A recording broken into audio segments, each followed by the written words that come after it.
Dejection and Ode. Late, late, yestreen the new moon with the old moon in her arms, and I fear, my master dear, we shall have a deadly storm. Ballad of Sir Patrick Spence. तो इन पंक्तियों में एक रात के आसमान के बारे में बताया गया है जहां नया चांद पुराने चांद के पास दिख रहा था। यह देखकर किसी को ऐसा लगा कि यह एक बुरा संकेत है और बहुत भयानक तूफान आने वाला है। यह एक चेतावनी की तरह है कि कुछ बुरा होने वाला है। तो इसमें हम देखते हैं, ये जो लाइन्स है ये एक गीत का हिस्सा है जिसे सर पैट्रिक स्पेंस का गाथा गीत कहते हैं। इसमें एक रात की बात हो रही है। पिछली रात बहुत देर हो चुकी थी और आसमान में नया चांद निकला था। ऐसा लग रहा था जैसे नए चांद ने पुराने चांद को अपनी बाहों में पकड़ रखा हो। इस बात को देखकर कोई डर गया और अपने मालिक से बोला, मालिक मुझे डर लग रहा है, मुझे ऐसा लग रहा है कि बहुत बड़ा और ख़तरनाक तूफ़ान आने वाला है। तो हमारा जो फर्स्ट स्टैंज़ा है वो शुरू होता है, well if the bird was weather wise who made the grand old ballad of sir Patrick Spens से लेकर might startle his dull pain and make it move and live. तो इसमें हम देखते हैं कि कवि मौसम के बारे में बात कर रहा है। वह कह रहा है कि भले ही अभी रात शांत है, लेकिन नए चांद के साथ पुराने चांद को देखने का मतलब है कि जल्द ही बुरा मौसम आने वाला है। तेज बारिश और तूफान। वह उन आवाज़ों को याद कर रहा है जो उसे पहले बहुत उत्साहित करती थी और उम्मीद कर रहा है कि शायद वे उसकी उदासी को दूर कर दे। तो इन लाइंस में जो कवि है वो कह रहा है कि अगर वह यानी कि कवि जिसने सर पैट्रिक स्पेंस की पुरानी कहानी लिखी थी, यानी जो हमारी पहली पंक्तियां हैं उसमें कहा जा रहा है कि वह कवि जिसने सर पैट्रिक स्पेंस की पुरानी कहानी लिखी थी मौसम के बारे में जानता था, तो उसे पता होगा कि यह रात जो अभी इतनी शांत है ऐसी ही नहीं रहेगी। यह उन हवाओं से अलग है जो धीरे धीरे बादलों को इकट्ठा करती है और उस उदास सिसकती हुई हवा से अलग है जो वीणा के तारों पर बजती हुई कराहती है। ऐसी हवा तो चुप ही रहे तो अच्छा है। देखो नया चांद जो सर्दियों की तरह चमकीला है और एक धुंधली रोशनी से घिरा हुआ है। ऐसा लग रहा है जैसे वह तैरती हुई भूतिया रोशनी से ढका हो और उसके चारों ओर एक चांदी की पतली रेखा हो। उसमें मुझे पुराना चांद दिख रहा है जैसे वह उसकी गोद में लेटा हो। यह देखकर लगता है कि अब बारिश और तेज़ हवा का झोंका आने वाला है। और देखो अभी से हवा के तेज़ झोंके भरने लगे हैं और तिरछी रात की बारिश तेजी से और ज़ोर से आ रही है। ये वो आवाज़ें हैं जिन्होंने अक्सर मुझे आश्चर्य से भर दिया था और मेरी आत्मा को दूर तक पहुंचा दिया था। शायद अब भी उनमें वही पुरानी शक्ति हो जो इस उदास दर्द को चौंका दे और इसे हिला दे, इसे फिर से जीवंत कर दे। नेक्स्ट स्टैंजा हमारा स्टार्ट होता है, a grief without a pang, void dark and drear, a stifled drowsy unimpassioned. Grief से लेकर I see not feel how beautiful they are. तो इन लाइंस में कवि अपनी गहरी उदासी के बारे में बता रहा है। वह बाहर की सुंदर दुनिया को देख तो रहा है, शांत शाम, रंगीन आकाश, चमकते तारे और चांद, लेकिन वह उस सुंदरता को महसूस नहीं कर पा रहा है क्योंकि उसका दिल दुख से भरा हुआ है। उसका दुख ऐसा है कि वह उसे किसी को बता भी नहीं सकता और न ही रोक कर हल्का कर सकता है। तो यहाँ कवि एक ऐसे दुख के बारे में बता रहा है जो बहुत गहरा है, लेकिन उसमें कोई तेज दर्द नहीं है।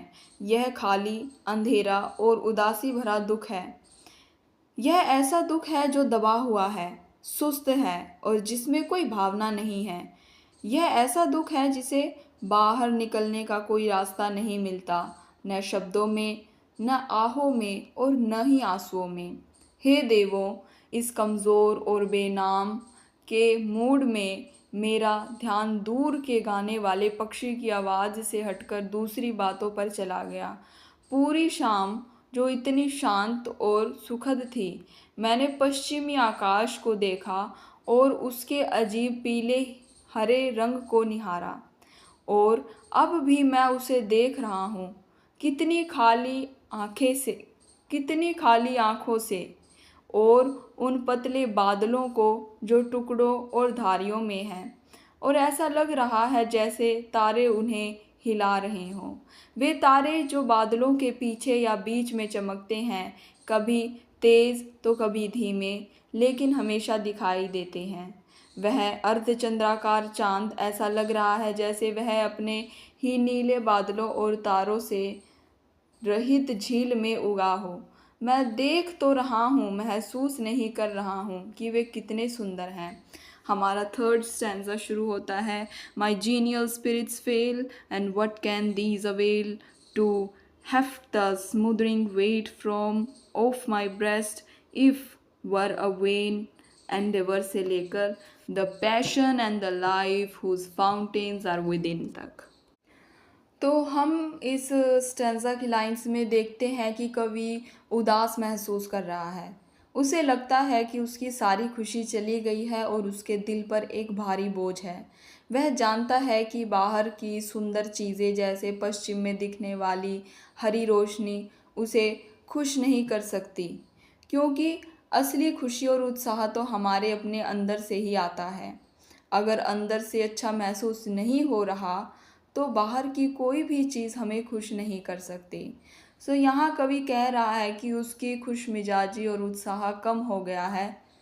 उसकी जो भी अच्छी भावनाएं थी वह अब कमज़ोर पड़ गई हैं, और वह सोच रहा है कि अब क्या किया जा सकता है जिससे उसके सीने पर जो भारी बोझ महसूस हो रहा है वह हट जाए। उसे लगता है यह कोशिश करना बेकार है।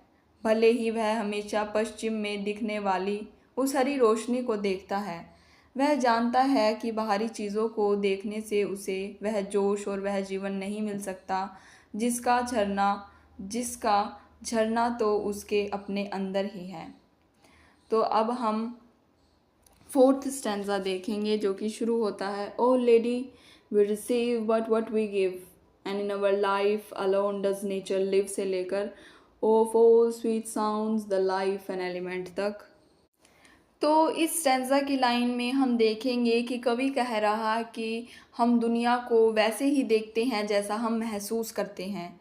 अगर हमारे अंदर प्यार और खुशी है तो हमें प्रकृति भी सुंदर लगेगी, जैसे वह दुल्हन के कपड़े पहने हो। लेकिन अगर हम दुखी और निराश हैं तो दुनिया हमें ठंडी और बेरंग लगेगी, जैसे वह कफन में लिपटी हो।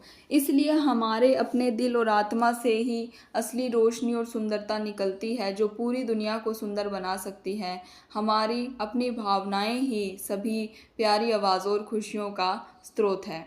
तो यहाँ कवि एक देवी को संबोधित करते हुए कह रहा है कि हम वही पाते हैं जो हम देते हैं, और हमारे जीवन में ही प्रकृति जीती है। हमारी भावनाएं प्रकृति के लिए एक सुंदर शादी के वस्त्र की तरह हैं, और अगर हम कुछ बुरा देखते हैं तो वह प्रकृति के लिए एक कफन की तरह हो जाता है। उस गरीब, प्यार से रहित और हमेशा चिंतित रहने वाली भीड़ को प्रकृति की ठंडी बेजान दुनिया से ज़्यादा कुछ नहीं मिल सकता। अरे, हमारी आत्मा से ही एक रोशनी, एक महिमा, एक सुंदर चमकता हुआ बादल निकलना चाहिए जो पूरी पृथ्वी को घेर ले, और हमारी आत्मा से ही एक प्यारी और शक्तिशाली आवाज़ आनी चाहिए जो अपनी ही जन्म की हो। वही सभी मधुर ध्वनियों का जीवन और मूल तत्व है। हमारा फिफ्थ स्टैंजा जो कि शुरू होता है, oh pure of heart Thou needest not to ask of me what this strong music in the soul may be, से लेकर all colors a suffusion from that light। तो इन लाइंस में कवि कह रहा है कि सच्ची खुशी उन लोगों के दिलों में होती है जो शुद्ध और नेक होते हैं। यह खुशी जीवन और शक्ति की तरह है जो हमें प्रकृति से जोड़ती है और हमारे लिए एक नई और सुंदर दुनिया बनाती है। यह खुशी एक मीठी आवाज़ और एक चमकते हुए बादल की तरह है जो हमारे अंदर से निकलती है और हमारी सुनने और देखने की हर चीज़ को सुंदर और आनंदमय बना देती है। असली खुशी हमारे अपने अंदर ही होती है। तो यहाँ कवि एक शुद्ध हृदय वाली देवी को संबोधित कर रहा है और कह रहा है कि उससे यह पूछने की ज़रूरत नहीं है कि यह शक्तिशाली संगीत उसकी आत्मा में क्या है, या यह रोशनी, यह महिमा, यह सुंदर और सुंदरता पैदा करने वाली शक्ति कहाँ से आती है।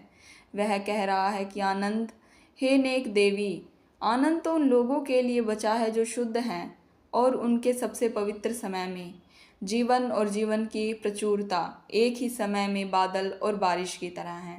हे देवी, आनंद वह आत्मा और शक्ति है जो प्रकृति को हमसे विवाह कराती है और हमें एक नई पृथ्वी और नया स्वर्ग दहेज में देती है, जिसकी उन लोगों ने कभी कल्पना भी नहीं की जो सिर्फ अपनी इंद्रियों और गर्व में डूबे रहते हैं। आनंद ही वह मीठी आवाज़ है, आनंद ही वह चमकता हुआ बादल है जिसमें हम खुद आनंदित होते हैं और वहीं से वह सब कुछ बहता है जो हमारी सुनने और देखने की इंद्रियों को मोहित करता है। सभी मधुर धुनें उस आवाज़ की गूंज है और सभी रंग उस रोशनी से फैले हुए हैं।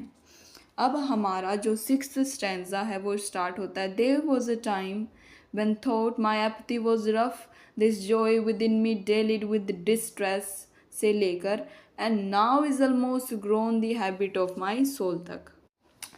सो इस स्टैंजा की लाइंस में कवि अपने बीते हुए समय को याद कर रहा है जब वह मुश्किलों में भी खुश रह लेता था क्योंकि उसके अंदर एक उम्मीद की भावना थी। लेकिन अब दुख ने उसे घेर लिया है और उसकी कल्पना की शक्ति को कमज़ोर कर दिया है। अब वह सोचता है कि उसे शांत रहकर और धैर्य से अपनी खोई हुई खुशी को वापस पाने का रास्ता खोजना होगा क्योंकि दुख अब उसकी आदत बन गया है। एक समय था जब भले ही मेरा रास्ता मुश्किलों से भरा हुआ था, मेरे अंदर की खुशी थोड़ी देर के लिए दुखी होती थी लेकिन फिर चली जाती थी और मेरी सारी परेशानियां ऐसी लगती थी जैसे वे बस ऐसी ही चीज़ हो जिनसे उम्मीद की भावना मेरे चारों ओर फैल जाती थी। जैसे एक बेल बढ़ती है और फल और पत्ते से लिपट जाती है, वह खुशी मेरी अपनी नहीं लगती थी। ऐसा लगता था जैसे वह कहीं और से आई हो। लेकिन अब दुख मुझे धरती पर झुका रहा है। मुझे इस बात की चिंता नहीं कि वे मेरी खुशी छीन रहे हैं, बल्कि हर दुखद अनुभव उस चीज़ को रोक देता है जो प्रकृति ने मुझे जन्म से दी है, मेरी कल्पना की शक्ति जो मुझे आकार देती है। अब मुझे यह नहीं सोचना है कि मुझे क्या महसूस करना चाहिए, बल्कि शांत और धैर्य रखना है। मुझे यह नहीं सोचना कि मुझे क्या महसूस करना चाहिए, बल्कि शांत और धैर्यवान रहना है। यही मैं कर सकता हूँ और शायद मुश्किल खोज करके मैं अपनी ही प्रकृति से वह स्वाभाविक योजना चुरा सकूँ जो मेरे पूरे व्यक्तित्व के लिए सही हो। यही मेरा एकमात्र सहारा था जब तक कि दुख मेरा आत्मा की आदत नहीं बन गया और अब यह लगभग मेरी आत्मा का हिस्सा बन गया है। तो अब जो हमारा नेक्स्ट स्टैंजा है वो स्टार्ट होता है। Hence viper thoughts that coil around my mind, reality is dark dream से लेकर and now screams loud and hopes to make her mother hear. तो इन लाइंस में कवि अपने बुरे विचारों से दूर हटकर हवा की आवाज़ सुनता है। वह हवा को एक पागल संगीतकार और एक कहानीकार की तरह महसूस करता है जो अलग अलग तरह की कहानियाँ सुनाती है। भागते हुए घायल आदमियों की और एक छोटी सी बच्ची की जो खो गई है और अपनी माँ को पुकार रही है। यहाँ कवि अपने बुरे विचारों को सांप जैसे विचार कह रहा है जो उसके दिमाग में लिपटे हुए हैं, और वह उन्हें सच्चाई का अंधेरा सपना कहता है। वह उन विचारों से दूर हटकर हवा की आवाज़ सुनने लगा है जिसे उसने बहुत समय से ध्यान नहीं दिया था। वह हवा जो एक चीख की तरह दर्द से भरी हुई लगती है, वह हवा जो एक वीणा की तरह बजती है, बिना किसी पेड़ या पहाड़ के, या किसी सूखे पेड़ या देवदार के जंगल के, या किसी अकेले झोंपड़ी के जो कभी चुड़ैलों का घर हुआ करती थी। उसे लगता है कि ऐसी हवा उनके लिए सही साथी है। वह हवा को पागल संगीतकार कहता है जो बारिश के इस महीने में गहरे भूरे रंग के बगीचे और झांकते हुए फूलों के साथ सर्दियों के गाने से भी ज़्यादा बुरी आवाज़ निकाल रहा है, फूलों, कलियों और डरपोक पत्तियों के बीच। वह हवा को नाटक का कलाकार कहता है जो सभी दुखद आवाज़ों में माहिर है। वह उसे शक्तिशाली कवि कहता है जो गुस्से से भरा हुआ है। वह पूछता है कि हवा अब क्या कहानी सुनाओगी। यह एक भागे हुए आदमियों के झुंड के भागने की आवाज़ है जो कुचले हुए और घायल हैं और दर्द से करा रहे हैं। यह एक और कहानी सुनाती है जो पहली से कम गहरी लेकिन ज़्यादा तेज़ आवाज़ में है। यह एक कम डरावनी कहानी है जिसे थोड़ी खुशी भी मिली हुई है, जैसे ओटवे नाम के एक लेखक ने एक कोमल गीत बनाया था। यह एक छोटी बच्ची की कहानी है जो एक सुनसान जगह पर, घर से ज़्यादा दूर नहीं, लेकिन वह अपना रास्ता भटक गई है और अब वह दुख और डर से धीरे धीरे रो रही है और उम्मीद कर रही है कि उसकी माँ उसे सुन लेगी। हमारा जो लास्ट स्टैंजा है जो कि स्टार्ट होता है, this midnight but small thoughts have I of sleep, full seldom may my friend such whistles keep, से लेकर दस मेयस्ट दाउ एवर मोर रिजॉइस तक। तो हमारी पोम की जो लास्ट स्टैंजा की लाइंस है वो हमको बताती है कि आधी रात हो चुकी है लेकिन मुझे नींद के बारे में बहुत कम ख्याल आ रहा है। मेरी दोस्त शायद पूरी रात जागती रहे। हे कोमल नींद, तुम उसके पास जाओ अपने ठीक करने वाले पंखों के साथ, और हो सकता है कि यह तूफान बस एक पहाड़ के जन्म जैसा हो, यानी ज़्यादा बड़ा न हो। उसके घर के ऊपर सभी तारे चमकते हुए लटक रहे हैं, ऐसे शांत जैसे वे सोती हुई पृथ्वी को देख रहे हों। वह हल्के मन से उठे, उसकी कल्पना खुश हो, उसकी आंखें प्रसन्न हो, आनंद उसकी आत्मा को ऊपर उठाए, खुशी उसकी आवाज़ को मधुर बनाए। उसके लिए सभी जीवित चीज़ें एक छोर से दूसरे छोर तक उसकी जीवंत आत्मा की घूमती हुई धारा हो। हे सरल आत्मा जो ऊपर से निश्चित है, जो ऊपर से निर्देशित है, हाँ प्यारी महिला, मेरी चुनी हुई सबसे प्यारी दोस्त, इस तरह तुम हमेशा आनंदित रहो। तो इस पंक्तियों में कवि अपनी एक दोस्त के बारे में सोच रहा है जिसे नींद नहीं आ रही। वह कोमल नींद से कहता है कि वह जाए और उसकी दोस्त को ठीक करे। वह चाहता है कि जो तूफान आने वाला है वह ज़्यादा भयानक ना हो। वह देखता है कि उसकी दोस्त के घर के ऊपर तारे चमक रहे हैं और कामना करता है कि वह सुबह हल्के मन से उठे, खुश रहे और उसकी आवाज़ में खुशी हो। वह चाहता है कि पूरी दुनिया उसकी जीवंत आत्मा से भरी हुई हो। वह अपनी दोस्त को एक सरल और प्यारी आत्मा कहता है। उसे ऊपर वाले का मार्गदर्शन मिला है और वह चाहता है कि वह हमेशा खुश रहे, और इसी के साथ हमारी पोएम का एंड होता है, कंप्लीट होती है।